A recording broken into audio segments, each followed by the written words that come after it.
শুধুমাত্র বুয়েটের স্টুডেন্টদের কথা বলছেন কেন? এই আন্দোলন কি শুধুমাত্র বুয়েটের স্টুডেন্টরা আহত হচ্ছে? এখানে তো আমি জাস্ট এই দুজনের কথা এই জন্য বলতেছি যে উনার ঢাকা বিশ্ববিদ্যালয় উনার ক্যাম্পাসের 4টা জুনিয়র আজকে আহত হয়েছে, এর মধ্যে 2জন হসপিটালে ভর্তি হয়েছে, বাট তিনি তাদের কথা একবার উল্লেখ করলেন না। তো তিনি আসলে জাতির যত মানে জাতির নেতা হিসেবে নিজেকে রিপ্রেজেন্ট করতেছে, সেখানে তিনি তো ঢাকা বিশ্ববিদ্যালয়ের নিজের ছোট ভাইদেরই খবর রাখেন না। তো আমার কথা হচ্ছে এটাই, আমি যদি সামারি করি যে ভাই আপনারা যারা রিপোর্টার আছেন দয়া করে আমাদের আন্দোলনকে বুয়েটের আন্দোলন নাম দিবেন না। আমাদের আন্দোলন হচ্ছে প্রকৌশলী অধিকার আন্দোলন, দয়া করে এই ব্যানার দিবেন। এবং আজকে আমাদের পুরো দেশ থেকে 250 কিলোমিটার 300 কিলোমিটারের পথ পাড়ি দিয়ে 2-3 বাসে বাসে ওরা আমাদের স্টুডেন্টরা আসছে। যদি আপনারা শুধুমাত্র বুয়েটের কথা বলেন ভাই, আমাদের এই ছেলেদের কষ্টটা পুরো বৃথা হয়ে যাবে ভাই।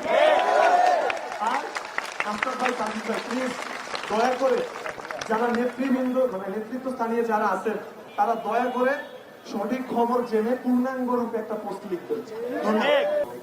আমি মোহাম্মদ সাকিবুল হক লিপু, জেনারেল সেক্রেটারি প্রকৌশলী অধিকার আন্দোলন। আজকে আমরা দুইজন